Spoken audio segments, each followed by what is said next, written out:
স্বরাষ্ট্রমন্ত্রী সালাউদ্দিন আহমেদ, তিনি যদি স্বরাষ্ট্রমন্ত্রী না হয়ে আইনমন্ত্রী হতেন তাহলেই বোধহয় আরো ভালো হতো। তিনি এক একবার জনগণকে এক এক ধরনের ব্যাখ্যা দিচ্ছেন এবং সেটাই আমাদের বিশ্বাস করতে হচ্ছে। তিনি ইতিপূর্বে জুলাই আন্দোলনের পরবর্তীতে ইন্টারিম গভর্নমেন্টের সময় বলেছিলেন এই জুলাই সনদকে যদি আইনগত ভিত্তি দিতে হয় তাহলে এটাকে গণভোটে পাঠাতে হবে। মূলত সালাউদ্দিন সাহেবের কারণেই এটাকে গণভোটে পাঠানো হয়েছিল। এরপরে তিনি যখন গণভোটে এটা বিজয়ী হয়ে আসছে, তো যখন তাদের মনোপুত হয়নি, 4টি প্রশ্ন যখন তাদের বিপক্ষে দেওয়া হয়েছে 2টো প্রশ্ন, তখন বলছেন যে জনগণ এই গণভোট না পড়েই, তারা না বুঝেই ভোট দিয়েছেন। এবং আবার তিনি বলেছেন যে এই প্রশ্ন বুঝতে তার নাকি 3 ঘন্টা 3.5 ঘন্টা সময় লেগেছে। এরপরে আবার বলতেছেন সংবিধানে এই গণভোট নেই।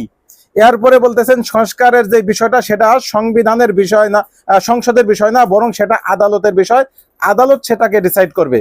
আরে বাবা, আমাদের এক এক সময় এক এক বিষয় দেখাচ্ছে, সর্বশেষ আমাদেরকে হাইকোর্ট দেখিয়ে দিল। অথচ এই বিষয়টা আদালতের বিচার্য বিষয়ই নয়।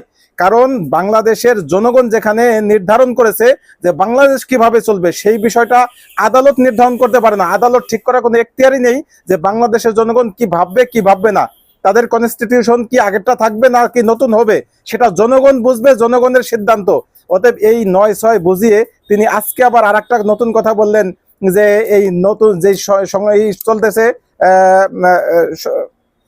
সংসদ চলতেছে, এই সংসদটা আহ্বান করা হয়েছে সাধারণ অধিবেশনের জন্য। মহামান্য রাষ্ট্রপতি তো সংস্কার কমিশনের জন্য কোনো সংসদ অধিবেশন ডাকেননি। তার মানে মহামান্যের উপর উনি দায় চাপাচ্ছেন। এখন একবার কোর্টের দ্বারস্থ হন, একবার মহামান্যের উপর দ্বারস্থ হন, আবার তিনি কনস্টিটিউশনের উপর দ্বারস্থ হন। মানে একবার এক এক ব্যাখ্যা দিচ্ছেন, মূলত আমাদেরকে ভোদাই ভাবতেছেন।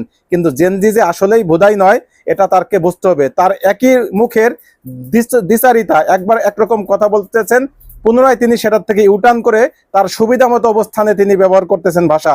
এটা কিন্তু আমাদের নলেজে আছে, আমাদের একেবারে প্রুফ সহ ভিডিও আকারে কিন্তু এখন রয়েছে। অতএব এই বিষয়গুলি বিএনপিকে সাবধান হতে হবে, জনাব সালাউদ্দিন সাহেবকে সাবধান হতে হবে। তা না হলে আওয়ামী লীগ যেভাবে আমাদেরকে দীর্ঘদিন এই কনস্টিটিউশন, সংবিধান আবা যাবা দেখিয়ে দেখিয়ে আমাদের অধিকার খর্ব করেছিল, সেই একই পথে যদি বিএনপি হাঁটে তাহলে বিএনপিরও শেষ পরিণাম আওয়ামী লীগের মতো বা তার থেকেও আরো জঘন্য, আরো ভয়ঙ্কর হওয়ার সম্ভাবনা রয়েছে।